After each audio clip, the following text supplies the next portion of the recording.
Hello.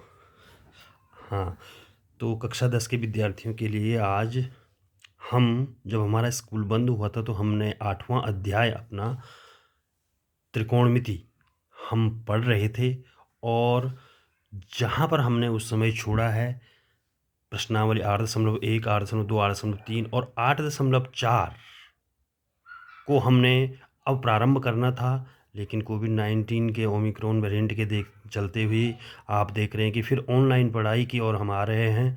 तो राहुल, अशोक और शिवम तीनों से मेरा कहना ये है कि क्योंकि विद्यालय में हमारी परीक्षाएं तो निश्चित होनी ही होनी है और हमारा जिस हिसाब से सिलेबस चल रहा है या आज तक हुआ है वो नाकाफ़ी है, इसलिए हमें कुछ न कुछ घर पे इस ऑनलाइन के तहत करते रहना है। तो इसी क्रम में मैं ज़्यादा समय बर्बाद न करते हुए आगे बढ़ाता हूँ। तो त्रिकोणमिति हमारा जो चल रहा था, त्रिकोणमिति में छोटी-छोटी चीज़ें आपको याद होगी भाई। हमने सबसे पहले भाई हमको ये सीरियल से ये त्रिकोणमितीय अनुपात याद कर देने हैं। जो मैं इस कॉपी में लिख रहा हूँ, वो आपको अपनी कॉपी में ऐसे ही नोट भी करना है भाई, ठीक है ना? तो त्रिकोणमितीय अनुपात हमारे 6 अनुपात हैं भाई त्रिकोणमितीय, है कि नहीं? पहला साइन, पहला साइन। दूसरा हमारा कौन-सा है? कॉस। तीसरा हमारा कौन-सा त्रिकोणमितीय अनुपात मैंने आपको बताया था? टैन, सबको याद होगा। चौथा त्रिकोणमितीय अनुपात कॉट और 5वां त्रिकोणमितीय अनुपात हमारा सेक और छठा त्रिकोणमितीय अनुपात हमारा कोसेक। ये त्रिकोणमितीय अनुपात होते हैं। ये अब मैं ज़्यादा विस्तार में इसके नहीं जाऊँगा क्योंकि आप पहले पढ़ चुके हैं। इसके साथ-साथ मैंने आपको एक चीज़ और बताई थी, इसको तो आपने याद रखना ही रखना है भाई। LAL बटे KKA। ये शॉर्ट फॉर्म आपको दिया जा रहा है केवल याद रखने के लिए। देखो भाई, ये LAL KK, अब ये क्रम से साइन, कॉस, टैन, कॉट, सेक और कोसेक। तो अगर साइन का अनुपात हमको लेना तो L बटे K, L फॉर लंब, K फॉर कर्ण, A फॉर आधार, K फॉर कर्ण, L फॉर लंब, A फॉर आधार। तो अगर साइन का अनुपात हमें, क्योंकि त्रिकोणमिति पूरी की पूरी समकोण त्रिभुज पर निर्धारित है, तो समकोण त्रिभुज की हमारी तीनों भुजाएं, उनका नाम होता है लंब, आधार और कर्ण। ये मैं पहले भी आपको बता चुका हूँ। कर्ण समकोण त्रिभुज की सबसे बड़ी भुजा और समकोण के सामने की भुजा होती है, जबकि आधार और लंब वाली भुजा दिए गए कोण पर निर्भर करती है कि कौन सी साइड, कौन सी भुजा हमारी आधार होगी और कौन सी भुजा हमारी लंब होगी। जिस कोण की हम बात करेंगे उसके सामने वाली भुजा लंब और जो छूट जाती है जो तीसरी भुजा वो आधार होती है। अगर साइन अनुपात की हम बात करें तो आपको ये याद रखना भाई, L बट्टा K कॉस के लिए, A बट्टा K टैन के लिए, L बट्टा A कॉट के लिए, उल्टा A बटे L सेक के लिए, K बटा A और कोसेक के लिए K बटे L। ये देखिए, ये लिखा है ना, ये पहला आएगा। जिसको ये क्रम से याद है तो वैसे ही कर लेगा। लंब बटे कर्ण, आधार बटे कर्ण, लंब बटे आधार। ये साइन, कॉस और टैन के लिए हो गए। फिर कॉट से उल्टा, कॉट से ये कॉट का होगा आधार बटे लंब, सेक का कर्ण बटे आधार और कोसेक का कर्ण बटे लंब। तो ये आपको पहले से याद रखना ही रखना है ना?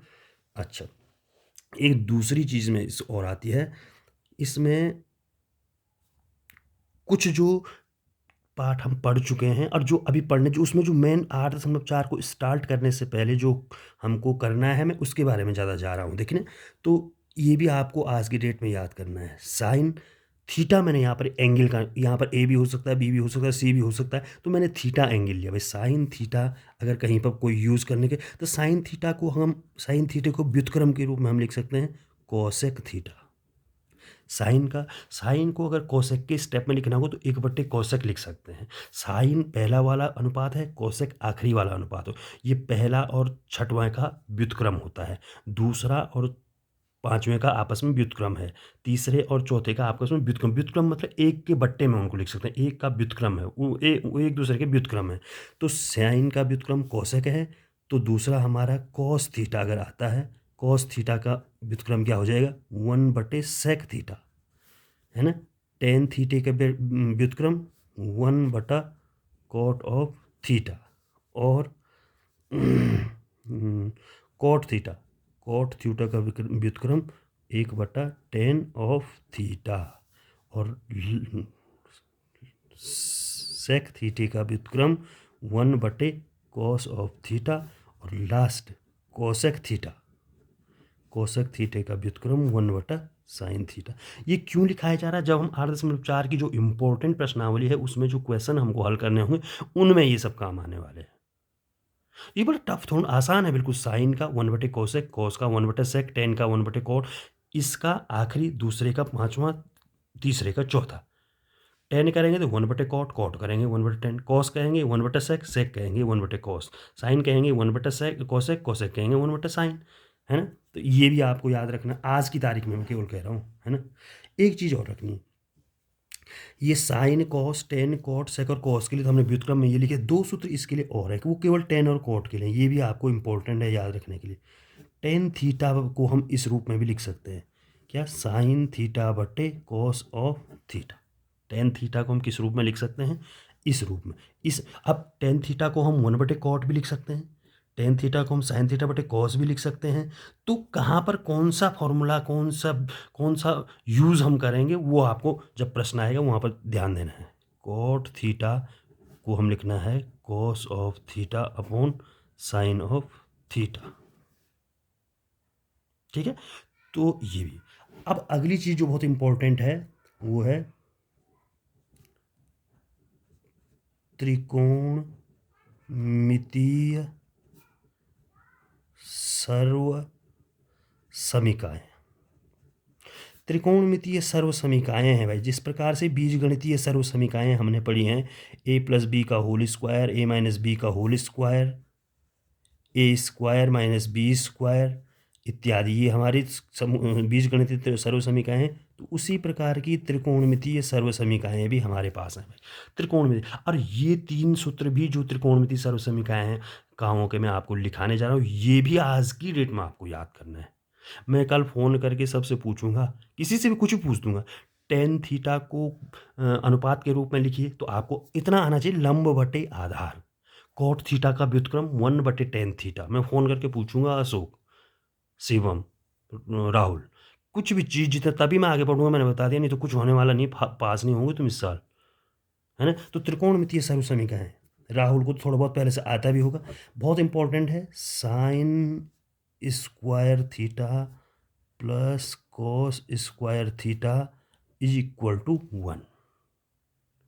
साइन स्क्वायर थीटा, थीटा तो कोण है, यहाँ पर साइन स्क्वायर ए भी आ सकता है, धन कॉस स्क्वायर ए बराबर 1 sine square B plus cos square B, ये तो थीटा कोण का नाम है। कोण जो भी हमारे प्रश्न में आएगा उसके हिसाब से हम चलेंगे, है ना। दूसरा 1 + tan² थीटा बराबर कोट स्क्वायर थीटा। इन जो ये सर्व समीकाएं हैं त्रिकोणमिति की, ये कहाँ से आई हैं, इनको डेरिवेट कहाँ से हमने किया है, कहाँ से ये हमने प्रूफ कर दिया कि sign square theta plus cos square theta बराबर 1, ये भी हम आपको बताते हैं। लेकिन अभी हमारे पास उतना समय नहीं है कि ये कैसे उत्पन्न हुई और इनका हम डेरिवेशन करें। आपको ये रटना ही है, चाहे आपको डेरिवेशन करना भी आ जाए, लेकिन जब आप सवाल कर रहे होंगे तब आपको डेरिवेशन काम नहीं आएगा। आपको जो रटा हुआ है उस समय ये सूत्र ही काम आएंगे। Sine square theta is plus cos square theta is equal to 1 + tan square theta is equal to cot square theta. और थर्ड वन, तीसरी जो सर्व समीकरण हमारी है, 1 + कॉट स्क्वायर थीटा बराबर cosec square theta, cosec square theta. तो कुल मिला के ये तीन सर्व समीकरण त्रिकोणमितीय अनुपातों के व्युत्क्रम और सूत्र टेन थीटा और कॉट थीटा का जो हम को दूसरे रूप में हम लिख सकते हैं, साइन और कॉस के रूप में, कॉस और साइन के रूप में। और ये LAL/के ये पहले से भी थोड़ा बहुत आप जानते हैं। और आज की डेट में 19 तारीख जनवरी 2022, आज की डेट में आपको केवल इतना ही नोट करना है। और इन तीनों को पहले, मैं कल का काम शुरू करने से पहले ये फ़ोन करके आप तीनों को पूछूंगा, तीनों सर्व समीकरण और कुछ भी इससे संबंधित। और 8.4 वाली जो प्रश्नावली है सबसे इंपॉर्टेंट है त्रिकोणमिति के अंदर। और हमको अगर इतना आता है, इतना हमको आता है, ये सर्वसमीका हैं, ये 2-4 फ़ॉर्मूले, 2-4 व्युत्क्रम वगैरह जो हमको ये लिखे हैं, ये आते हैं, तो हमको वो इतनी ईज़ी वो प्रश्नावली हो जाएगी और कन्फ़र्म है कि हम उस प्रश्नावली से 7, 8, 6, 7 नंबर कवर कर लेंगे भाई। तो ठीक है, शिवम, राहुल और असु, तीनों के लिए मैं कह रहा हूँ कि आज की डेट में आपको इतना कॉपी में भी नोट करना है और मैं कल पूछूँगा आपसे ये। आज मैं ज़्यादा नहीं कर रहा हूँ आपको कि आज केवल बहुत दिन के बाद हम फिर शुरू कर रहे हैं इसको, तो आज इतना ही करना है और मैं कल इसको तुमको पूछूँगा। इसका जो मैंने इसमें नोट किया है, ये तुमको कॉपी में भी नोट करना है ना?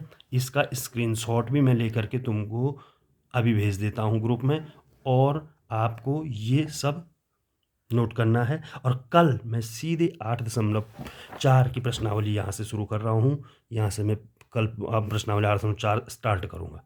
तो ठीक है, आज आपको इतना याद करना, मैं कल सुबह 10-11 बजे फ़ोन करके पूछूँगा ये सब चीज़ें। ठीक है ना? ठीक है, ओके।